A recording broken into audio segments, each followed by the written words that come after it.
Good morning all of you. Good morning. Good morning sir. Very good morning बेटा, very morning good sir. Morning. अच्छा बताओ, good morning. आवाज आ रही है ना सही से आवाज? Yes sir. ठीक है, चलो क्लास चालू करते हैं। और अगर दिखने में आपको प्रॉब्लम आती है तो बता देना मेरे को एक बार, ठीक है? अब क्लास चालू करने से पहले वही हमारा फंडा, थोड़ा सा पहले वाली जो क्लास हुई थी, पिछले वाली क्लास, उसका हल्का सा रिवाइज। और हमने उसमें स्टार्ट कर दिया था सूक्ष्म जीव हानिकारक रूप में। सूक्ष्म जीव हानिकारक रूप में तो सबसे पहले पॉइंट मैंने पढ़ाया था कि सूक्ष्म जीवों से बीमारियां फैलती है। सूक्ष्म जीवों से क्या फैलती है? बीमारियां फैलती है। अब अलग अलग सूक्ष्म जीव से अलग अलग बीमारी, जैसे बैक्टीरिया से कौन सी बीमारी होती है, वायरस से कौन सी बीमारी होती है, प्रोटोजोआ से कौन सी बीमारी होती है, और इन तीनों की जानकारी मैं पहले वाली क्लास में दे चुका हूँ। फाइनली एक लास्ट टॉपिक बचा था बीमारी का, कवक द्वारा होने वाली बीमारी। कवक द्वारा होने वाली बीमारियां।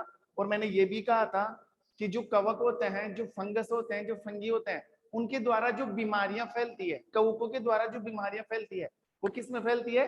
प्लांट्स के अंदर, पेड़ पौधों के अंदर। ये अपनी आवाज बंद कर लो सब, गरिमा, कुणाल, देखो। तो हेडिंग वही है हमारी,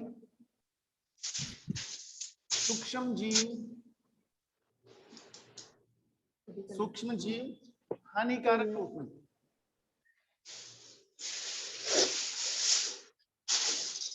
आवाज आवाज बंद करो बेटा।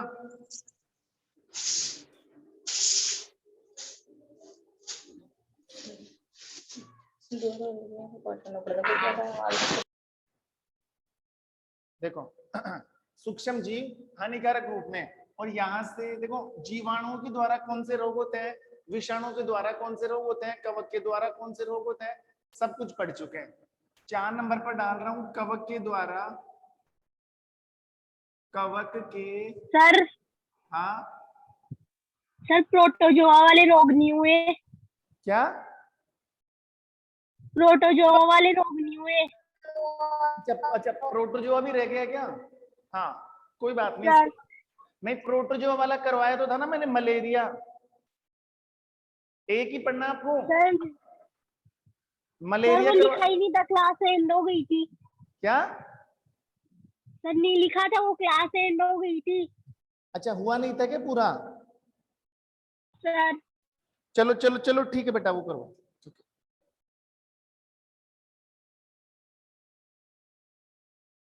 नंबर 3, प्रोटोजोआ से होने वाले रोग। प्रोटोजोआ से होने वाले रोग, ऐसे तो बहुत सारे रोग हैं, लेकिन हमें देखना नहीं, हमें अपनी बुक के अकॉर्डिंग पढ़ना है। प्रोटोजोआ से हमें एक ही रोग देखना है। यहां पर मैं डालूं रोग का नाम, यहां पर आएगा रोग कारक। यहां पर हम एक और कॉलम बना सकते हैं, वाहक, कि किसके द्वारा फैलता है। एक में लक्षण और एक में उपाय। एक में हम लिख दे लक्षण और एक में आ गया उपाय, या फिर बीमारी का इलाज। ये लो, देखो। प्रोटोजोआ से जो रोग होता है उसका नाम क्या है? मलेरिया। प्रोटोजोआ से होने वाले रोग का नाम है मलेरिया। और मलेरिया का रोग कारक कौन है? मलेरिया तो रोग का नाम है, और इसका रोग कारक होता है प्रोटोजोआ। कौन सा प्रोटोजोआ? उसका नाम मैंने बताया था, प्लाज्मोडियम। कौन सा प्रोटोजोआ? प्लाज्मोडियम।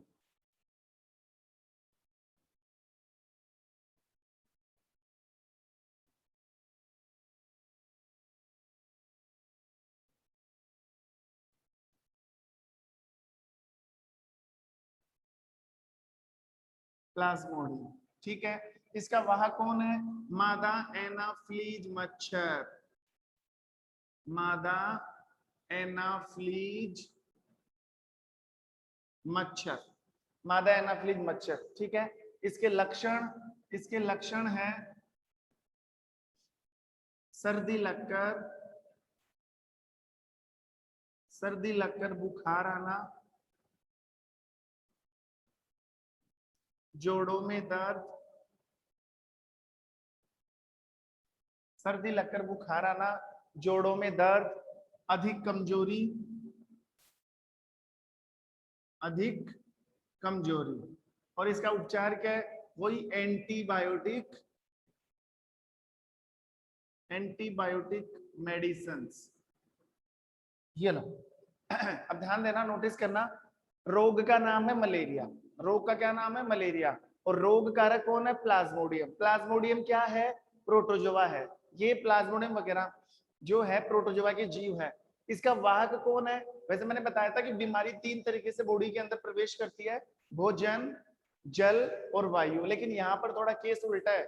यहाँ पर जो बीमारी अंदर आ रही है, ना भोजन से आ रही है, ना वायु से आ रही है, ना ही जल से। ये बीमारी किससे अंदर आ रही है? ये बीमारी अंदर आ रही है मच्छर से। और उस मच्छर का क्या नाम है? उस मच्छर का नाम है मादा एनाफ्लीज मच्छर। मादा एनाफ्लीज मच्छर। अब मैं थोड़ी सी जानकारी दे दूं, ये जो प्लाज्मोडियम है ना, प्लाज्मोडियम, ये इस मादा एनाफ्लीज मच्छर की लार में पाया जाता है। जो मादा एनाफ्लीज मच्छर है ना, उसकी जो सलाइवा होती है, उसकी जो लार है, उसकी लार में मौजूद है कौन? प्लाज्मोडियम। कौन मौजूद है?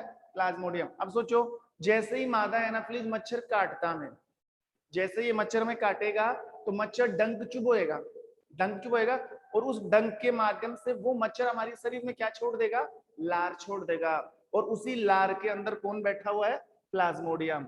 जैसे ही प्लाज्मोडियम हमारे शरीर, मच्छर तो चला गया, मच्छर ने तो काट कर, मच्छर तो प्लाज्मोडियम छोड़कर भाग गया, बचा कौन? प्लाज्मोडियम। अब प्लाज्मोडियम हमारे शरीर के अंदर अपनी वृद्धि करेगा, अपनी संख्या को बढ़ाएगा। और जैसे जैसे प्लाज्मोडियम की संख्या बढ़ेगी, हमें ये लक्षण उत्पन्न होना स्टार्ट हो जाएंगे। सर्दी लगकर बुखार आना सबसे स्पेशल कैरेक्टर है मलेरिया का। आमतौर पर आप जो भी रोगों की बात करोगे ना, बुखार लगभग लगभग सब में आता है, लेकिन सर्दी लगकर नहीं। ये पहचान है मलेरिया की, सबसे बड़ी पहचान है कि आपको बहुत भयंकर सर्दी लगेगी और सर्दी लगकर फिर बुखार आएगी। इतनी भयंकर सर्दी लगेगी कि मतलब 4-4 5-5 रजाई ओढ़ लोगे आप तो भी सर्दी कंट्रोल नहीं होती है। तो सर्दी लगकर बुखार आना, ये पहचान है मलेरिया की। दूसरी बात, बॉडी के अंदर जितने भी जॉइंट्स है, बॉडी के अंदर जितने भी जोड़ है, ये जॉइंट, ये जॉइंट, ये हथेली का जॉइंट, ये कोहनी का जॉइंट, ये कंधे का जॉइंट, ठीक है, जितने भी जॉइंट आ रहे हैं, सब जॉइंट्स में क्या होने लग जाता है? दर्द होने लग जाता है। अधिक कमजोरी, अधिक कमजोरी, और इतनी भयंकर वीकनेस आ जाती है कि ऐसा पेशेंट उठकर पानी भी नहीं पी सकता, बस पड़ा रहेगा, रेस्ट पर रहेगा। इलाज सॉरी, इलाज क्या है? एंटीबायोटिक मेडिसिन, एंटीबायोटिक मेडिसिन, ठीक है। तो ये बात थी किसकी? मलेरिया की। आप इसको उतारो, तब तक मैं मार्कर में इंक डाल दूं।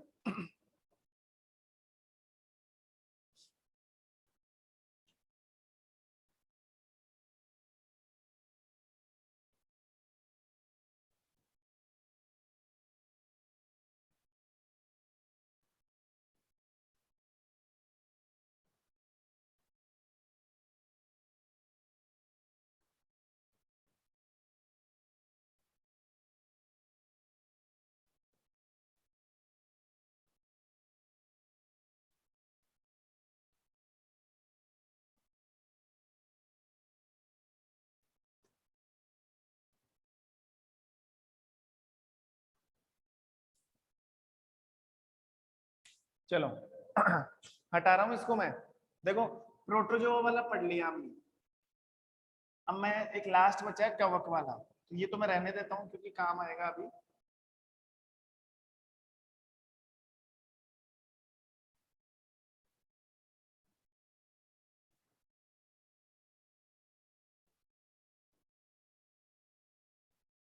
चलो आगे देखो,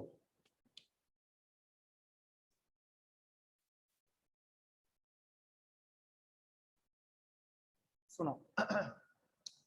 नंबर 4, नंबर 4, और यहाँ पर हम लिखेंगे कवक, कवक से होने वाले रोग। पहला जो रोग है वो है नींबू का, नींबू का कैंकर, नींबू का कैंकर रोग, ठीक है। फर्स्ट जो रोग है, ये ध्यान रखना, कवक के द्वारा हमारे अंदर भी बीमारियां होती है, लेकिन आपके सिलेबस में नहीं है। आपको यही पढ़ना है कि कवक के द्वारा जो रोग है ना, वो हमें पेड़ पौधों में देखना है। किस में देखना है? प्लांट्स के अंदर। ठीक है, तो 4 नंबर पर हेडिंग डाल दी है मैंने, पहले जीवाणु की थी, फिर वायरस की थी, फिर प्रोटोजोआ की थी, और नंबर 4 पर डाल दिया कवक से होने वाले रोग। कवक से होने वाले रोग, पहला रोग है नींबू का कैंकर रोग। नींबू का कैंकर रोग, ठीक है। इसका जो रोग जनक है ना, रोग जनक, वो है जीवाणु। मतलब ये किससे होता है? नींबू में जो कैंकर रोग होता है। अब आप सोच रहे हो नींबू में कौन सा रोग आ गया, वो तो यहाँ पढ़ेंगे ना लक्षणों के अंदर, ठीक है। फिलहाल आप याद रखोगे नींबू का कैंकर रोग। एक तो नींबू में रोग हो रहा है, देखो यहाँ से 2 क्वेश्चन बन गया। 2 क्वेश्चन, पहला क्वेश्चन रोग किस में हो रहा है? नींबू में। रोग का नाम क्या है? कैंकर। कैंसर मत बता देना, कैंकर रोग, ठीक है। यहाँ पर देखो, और ये रोग जो है वो किसके द्वारा हो रहा है? जीवाणु के द्वारा। ये किसके द्वारा हो रहा है? जीवाणु के द्वारा। वाहक कौन है यहाँ पर? वाहक है वायु। वाहक है वायु, मतलब हवा के द्वारा, हवा के द्वारा ये जीवाणु नींबू के अंदर घुस जाता है और कौन सा रोग पैदा कर देता है? कैंकर रोग पैदा कर देता है। इसके लक्षण क्या है? नींबू पर लाल एवं सफेद रंग के चकत्ते हो जाते हैं। नींबू पर लाल एवं सफेद रंग के चकत्ते हो जाते हैं। कभी देखना, नींबू को नोटिस करना आपको, एक तो नॉर्मल नींबू होगा, और जो रोग वाला नींबू होगा ना, जिस नींबू में बीमारी आ चुकी है, जिस नींबू में रोग फैल चुका है, उस नींबू को देखना आप ढंग से। उस नींबू के ऊपर जैसे नींबू देखे ना, उस नींबू के ऊपर ऐसे स्पॉट बन जाएंगे, जगह जगह धब्बे धब्बे धब्बे धब्बे,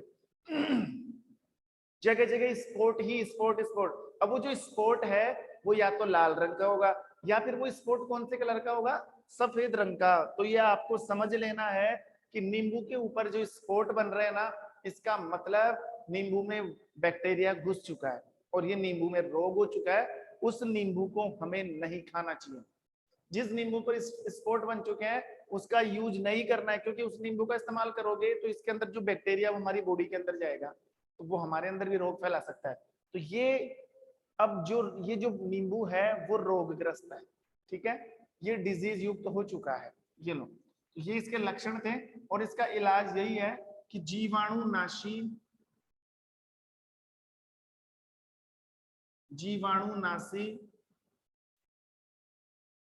दवाइयां दी जाती है। जीवाणुनाशी दवाइयां दी जाती है, पहला पॉइंट। ओके, ये तो बात थी किसको लेकर? नींबू को लेकर। अब देखो नंबर 2,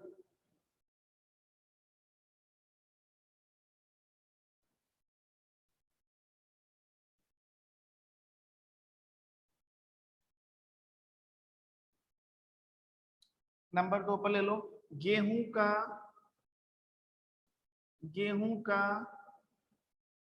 रस्ट रोग। गेहूं का रस्ट रोग, नींबू का कैंकर रोग, नंबर 2 पर है गेहूं का रस्ट रोग। और गेहूं का जो रस्ट रोग है वो किसके द्वारा होता है? कवक के द्वारा। वो किसके द्वारा होता है? कवक के द्वारा।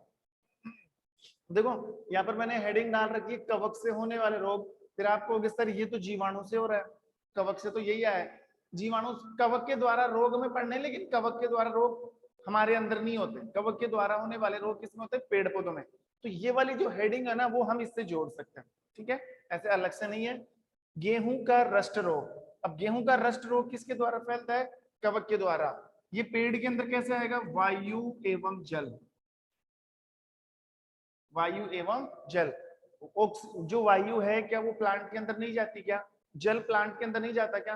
तो वायु के साथ ये कवक, और ये कवक जल के साथ, वायु और जल के साथ ये कवक मिलकर किसमें चला जाता है? गेहूं में। और गेहूं में एक रोग पैदा करता है, रस्ट। नोटिस करना हर चीज को। नींबू में कौन सा रोग? कैंकर। गेहूं में कौन सा रोग? रस्ट। कौन सा रोग हो रहा है गेहूं में? रस्ट। और इस रोग के लक्षण क्या है? हमें कैसे पता लगेगा कि गेहूं में रस्ट रोग हो चुका है।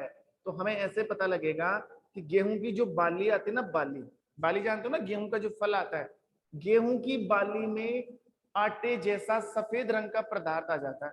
गेहूं की बाली को आप थोड़ा सा ऐसे जड़ कहोगे ना थोड़ा सा, तो उसमें ऐसा लगेगा जैसे कोई आटा सा उड़ रहा हो। मतलब जो गेहूं की बाली है ना, वो ढंग से मैच्योर भी नहीं हो पाएगी, ढंग से उसका विकास भी नहीं हो पाएगी, और इसके उसके अंदर जो गेहूं है उसका आटा बन जाएगा, रस्ट हो जाता है। रस्ट का मतलब ऐसे डस्ट टाइप का। गेहूं की जो बाली आएगी, गेहूं का जो फल आएगा, उसमें धूल ही धूल भर जाएगी। मतलब उसके फल का ढंग से विकास नहीं होगा। जब तक गेहूं के फल का ढंग से विकास नहीं होगा, हमें गेहूं कहां से मिलेगा? तो नहीं हो सकता, क्योंकि गेहूं के अंदर कवक घुस चुका है, और उस कवक ने गेहूं के फल को क्या कर दिया? खराब कर दिया। और इसके अलावा दूसरा लक्षण क्या पैदा होगा? गेहूं की जो पत्तियां होती है, गेहूं का जो पादप है, उसकी जो पत्तियां होती है, पत्तियां वो सूख जाती है। तो दो लक्षण है, गेहूं की पत्तियां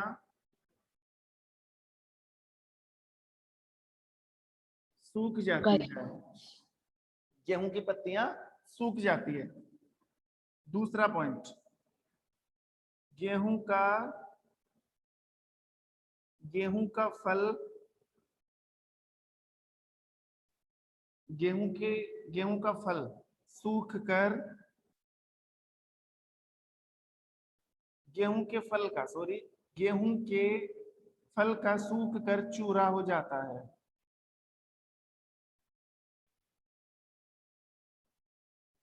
गेहूं के फल का सूख कर क्या हो जाता है? चूरा हो जाता है। इलाज क्या है? इलाज वही है, कवकनाशी दवाइयां, कवकनाशी दवाइयां। यहाँ पर कौन सी जीवाणुनाशी दवाइयां दी जा रही थी? यहाँ पर कवकनाशी दवाइयां दी जाएगी। ये लो, कितने हो गए? 2।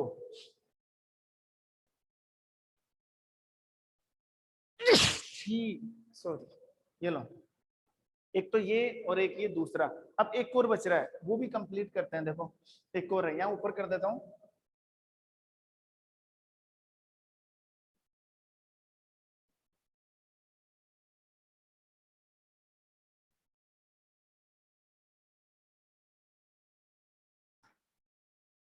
नंबर 3,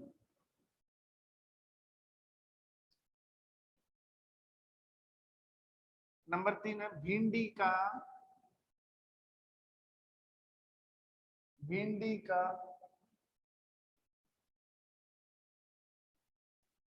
पीत रोग। भिंडी का पीत रोग। रोग कारक कौन है? वायरस। रोग कारक वायरस। वाहक कौन है? वायु एवं बीज।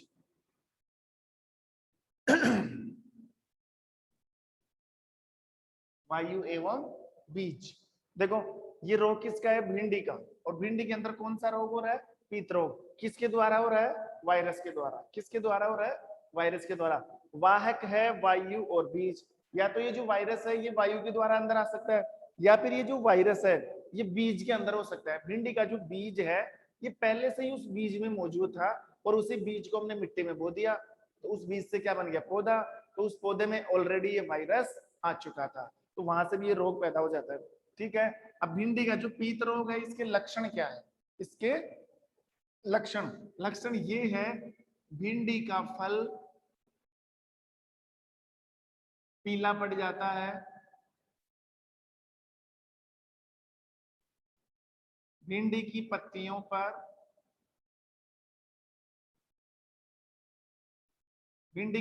पर पीले एवं सफेद रंग के धब्बे बन जाते हैं। पीले एवं सफेद रंग के धब्बे। देखो इसका लक्षण क्या है? लक्षण यह है कि जो भिंडी का फल होता है ना, भिंडी का फल, वो भिंडी का फल ऐसे पीला पीला सा हो जाता है। वो ढंग से पक भी नहीं पाता, और पकने से पहले वो पीला पीला सा हो जाता है, और पीला पड़कर सूखने लग जाता है। इसका मतलब फल का विकास नहीं हुआ, फल मैच्योर नहीं हो पाया, फल की ग्रोथ नहीं हो पाई। दूसरा, भिंडी की पत्तियां पीले सफेद रंग के, भिंडी की जो पत्तियां हैं उन पत्तियों के ऊपर पीले और सफेद रंग के धब्बे बन जाते हैं। तो धीरे धीरे पत्तियां भी सूख जाती है, और धीरे धीरे पूरा पौधा ही क्या हो जाता है? नष्ट हो जाता है। तो भिंडी के फल का पीला पड़ना और भिंडी की पत्तियों पर पीले और सफेद रंग के धब्बे बनना इस बात का प्रमाण है, इस चीज का सबूत है कि भिंडी के अंदर वायरस क्रॉस कर चुका है, वायरस की एंट्री हो चुकी है और भिंडी में एक रोग हो गया जिसका नाम है भिंडी का पीत रोग। भिंडी का पीत मतलब पीला, भिंडी का पीत रोग। और इसका इलाज क्या है? इसका इलाज यही है कि वायरस नाशी दवाइयां दी जाती है। वायरस नाशी बोल दो या फिर हिंदी में बोले तो विषाणु नाशी, विषाणु नाशी दवाइयां, विषाणु नाशी दवाइयां दी जाती है। ये लो, सूक्ष्म जीवों का हानिकारक प्रभाव, जिसमें पहला पॉइंट मैंने उठाया था रोगों को लेकर, बीमारियों को लेकर। 4 प्रकार के सूक्ष्म जीवों से होने वाले रोग हमने पढ़े कि जीवाणु से कौन कौन से रोग हो सकते हैं, विषाणु से कौन कौन से रोग हो सकते हैं, प्रोटोजोआ से कौन कौन से रोग हो सकते हैं और कवक से कौन कौन से रोग हो सकते हैं। ये सारा मैटर मैंने क्लियर करवा दिया। अब इस चैप्टर के अंदर 2 ही चीज बच रही है, एक तो खाद्य परिरक्षण और एक नाइट्रोजन चक्र। खाद्य परिरक्षण और एक नाइट्रोजन चक्र, और एक छोटा सा टॉपिक और है जिसका नाम है फूड पॉइजनिंग, खाद्य विषाक्त। तो ये भी हम देख लेते हैं, छोटा सा टॉपिक है। ये उतार लिया, मिटा दूं? No sir. सर उतार लो 2 मिनट का। सर उतार लिया। जिसने सर नहीं, अरे नहीं मिटा रहा, जिसने नहीं उतारा उतार लो, और ये नोट्स आप खुद ही उतारा करो बोर्ड से।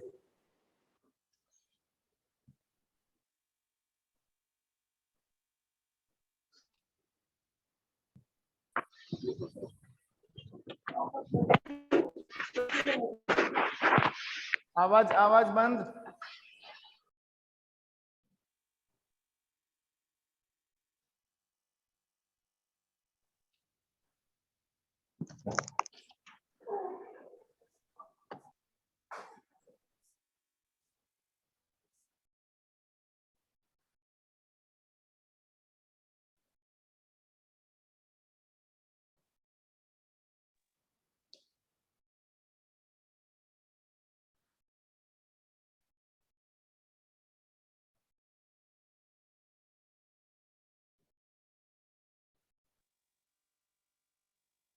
सर उतार लिया। हो गया?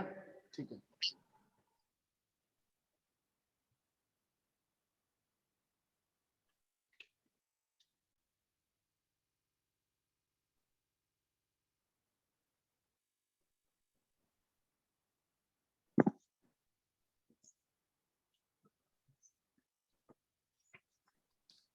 आगे देखो, एक छोटा सा टॉपिक है, आपने सुना भी होगा, मैसेज भी किया होगा, और आप उस चीज से गुजरे भी होंगे।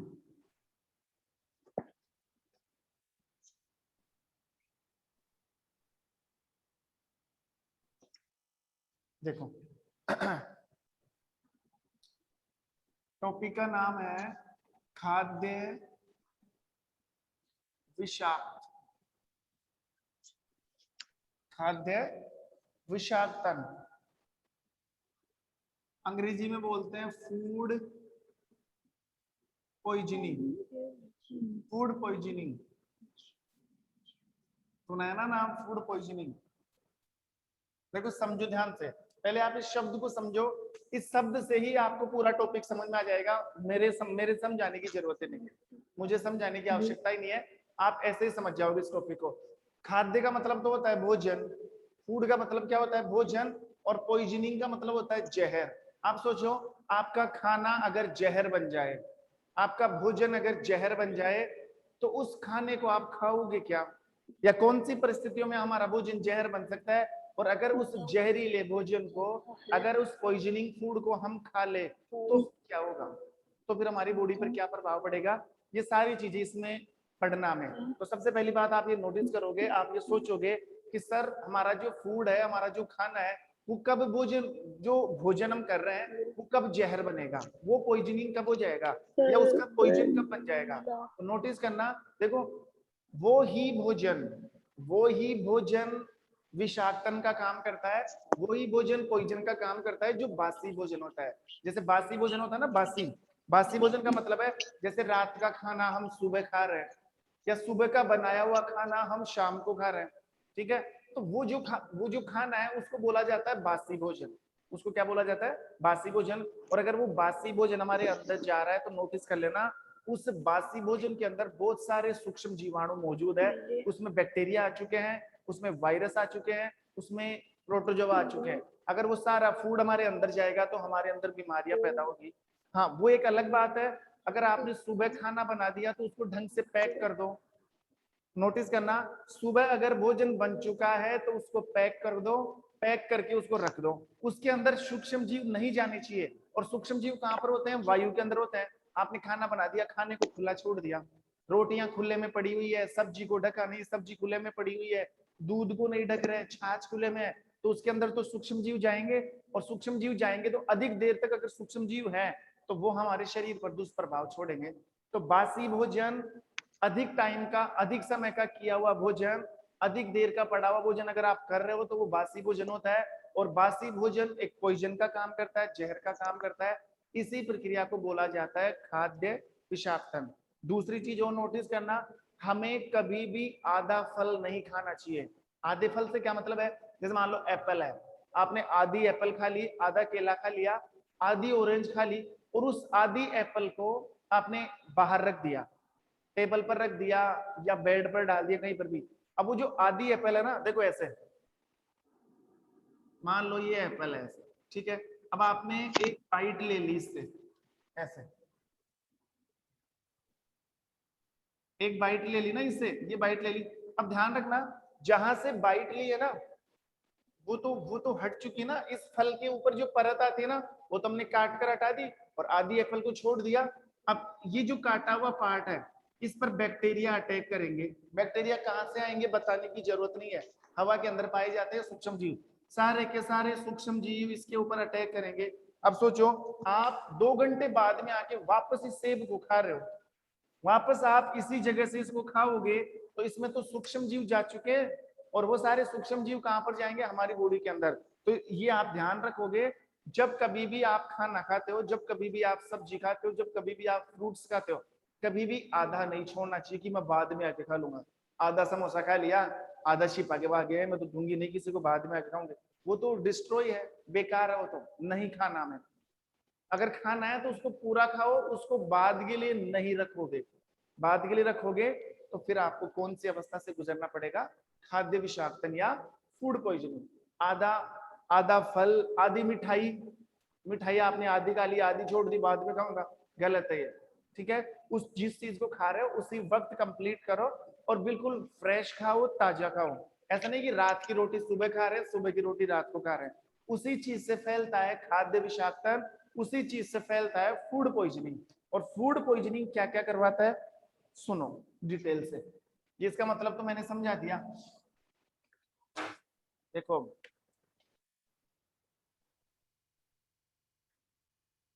अधिक समय से अधिक समय का बना हुआ भोजन, अधिक समय का बना हुआ भोजन एवं बासी भोजन, एवं बासी भोजन खाने से, बासी भोजन खाने से कई प्रकार के रोग,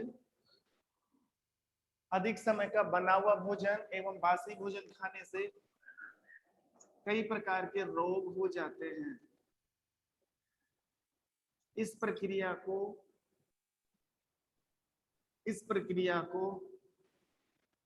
फूड पॉइजनिंग कहते हैं।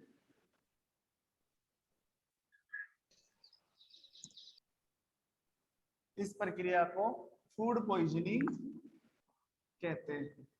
ठीक है, बात समझ में आई गई होगी फूड पॉइजनिंग क्या चीज है। अब देखो, फूड पॉइजनिंग के लक्षण क्या है, हमें कैसे पता लगेगा कि हमारे फूड पॉइजन हो चुका है? फूड पॉइजनिंग का सबसे फेमस लक्षण है या सबसे पॉपुलर लक्षण है, आपके पेट में दर्द होगा, भयंकर दर्द। नहीं, दर्द हमारे नॉर्मल भी हो सकता है, गैस्ट्रिक का दर्द हो सकता है, एसिडिटी का दर्द हो सकता है, या किसी चोट का दर्द हो सकता है, स्टोन या पथरी का दर्द हो सकता है, अपेंडिक्स का, वो दर्द अलग होते हैं, वो दर्द अलग होते हैं। फूड पॉइजनिंग का छी, सॉरी बार बार छी क्या। फूड पॉइजनिंग का जो दर्द होता है ना, फूड पॉइजनिंग, वो भयंकर दर्द होता है, इनटॉलरेंट, असहनीय दर्द है, उसको आप सहन नहीं कर सकते, आपको डायरेक्ट हॉस्पिटल में ही जाना पड़ेगा फिर, क्योंकि वो सूक्ष्म जीव अंदर जा चुके हैं और वो दर्द पैदा करेंगे जाकर। दर्द, पेट में दर्द के साथ साथ उल्टी आएगी बहुत ज्यादा, जितना भी खाया है ना सबका सब बाहर, बहुत ज्यादा उल्टी आएगी। अब खाना बाहर करने से कोई मतलब नहीं है, वो जो खाने के साथ जो बैक्टीरिया वायरस जो प्रोटोजोआ अंदर गए ना, वो थोड़ी बाहर आएंगे कि सर उल्टी के साथ बैक्टीरिया बाहर, नहीं, बैक्टीरिया तो अंदर जाकर अपना काम कर चुके हैं, खाना बाहर आएगा। उल्टी के साथ साथ लूज मोशन हो सकते हैं, दस्त लग सकते हैं, पेट में दर्द, उल्टी, लूज मोशन, फिर जाके हॉस्पिटल में एडमिट हो जाओ। ये लो, ये लक्षण है फूड पॉइजनिंग के। लक्षण क्या है? तेज पेट में दर्द, पेट में तेज दर्द, उल्टी आना,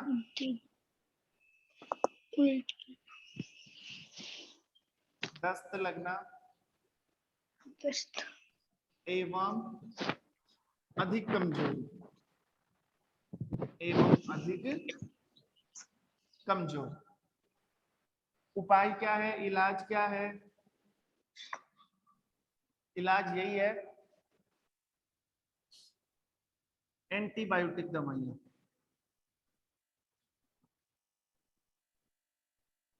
एंटीबायोटिक दवाइयां एवं ताजा भोजन करना, ताजा भोजन करना।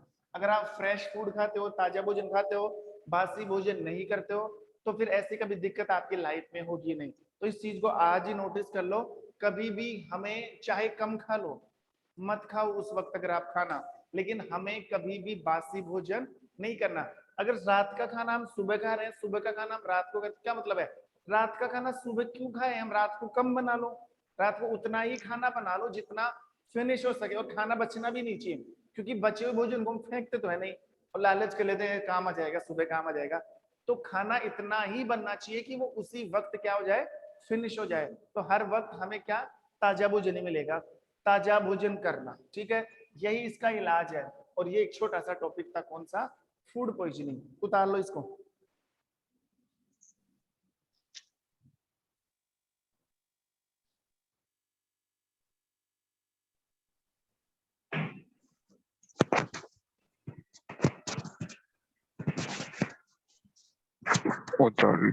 आवाज आवाज मत करो।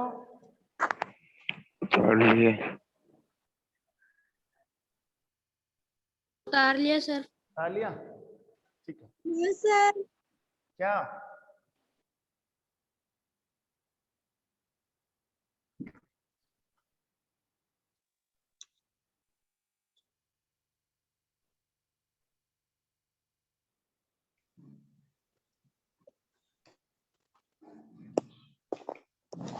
अब इसमें दो टॉपिक और बच रहे हैं, एक तो खाद्य परिरक्षण और एक नाइट्रोजन चक्र। तो खाद्य परिरक्षण थोड़ा सा बड़ा टॉपिक है,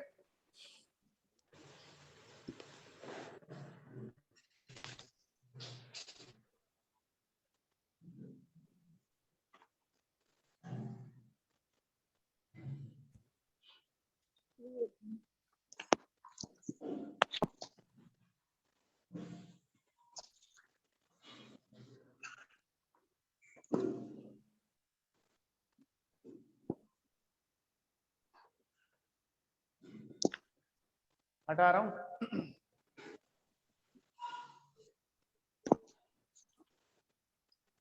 देखो अब एक बार आपको कुछ नहीं लिखना, अभी मैं कुछ करवाऊंगा नहीं, बस एक टॉपिक है खाद्य परिरक्षण।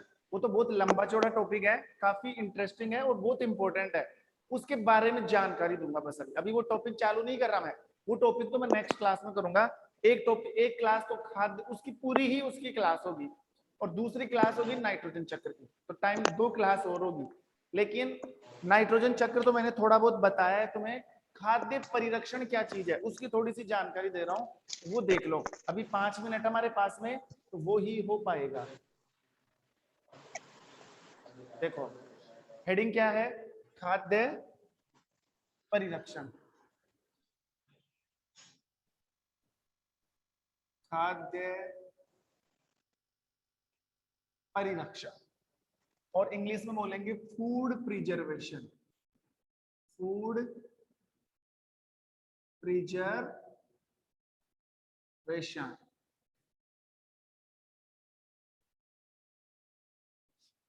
खाद्य परिरक्षण, फूड प्रिजर्वेशन। देखो खाद्य परिरक्षण का क्या मतलब है, पहले मैं तुम्हें जानकारी दूं।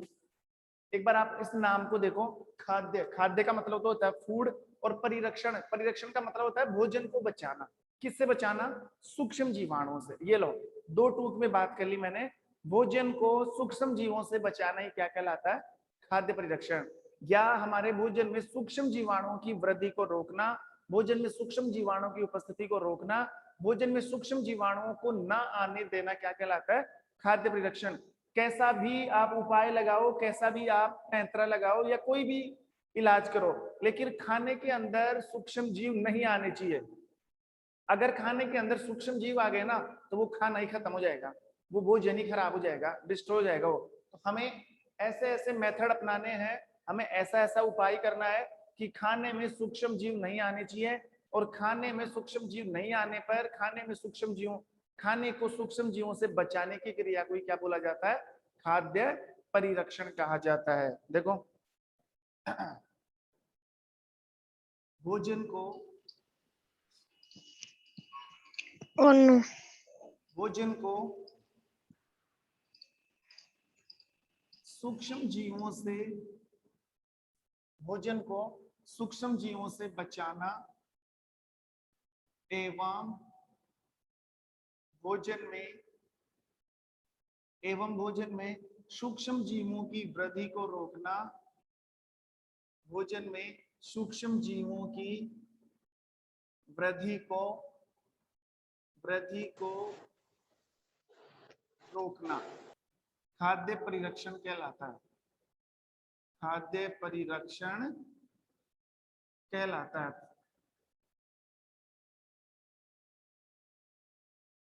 खाद्य, इसके साथ साथ एक टॉपिक ये भी देखना आपको, खाद्य परिरक्षी। खाद्य परिरक्षी, देखो खाद्य परिरक्षण का क्या मतलब है? भोजन को सूक्ष्म जीवों से बचाना, तो खाद्य परिरक्षण। और सोचो ये काम करेगा कौन? भोजन को सूक्ष्म जीवाणुओं से बचाएगा कौन? जो ये काम करेगा ना, जो भोजन को सड़ने से बचाएगा, जो भोजन को खराब होने से बचाएगा, जो भोजन का परिरक्षण करेगा, वो कहलाता है खाद्य परिरक्षी। भोजन को सूक्ष्म जीवों से, भोजन को सूक्ष्म जीवों से परिरक्षित करने वाला, परिरक्षित का मतलब बचाने वाला, भोजन को सूक्ष्म जीवों से परिरक्षित करने वाला खाद्य परिरक्षी कहलाता है। खाद्य परिरक्षी कहलाता है। अब आप इस चीज को समझो। देखो इसमें दो क्वेश्चन है तुम्हारे सामने, आवाज बंद करो पायल। एक तो खाद्य परिरक्षण, एक खाद्य परिरक्षी। खाद्य परिरक्षण और खाद्य परिरक्षी। तो खाद्य परिरक्षण तो एक प्रक्रिया है जिसमें भोजन को सूक्ष्म जीवों से बचाया जाता है, और जो बचा रहा है ना उसे बोला जाता है खाद्य परिरक्षी। अब भोजन को सूक्ष्म जीवों से कौन बचा सकता है? मैं आपको एग्जाम्पल गिनवा दूं। तेल, तेल एक खाद्य परिरक्षी है।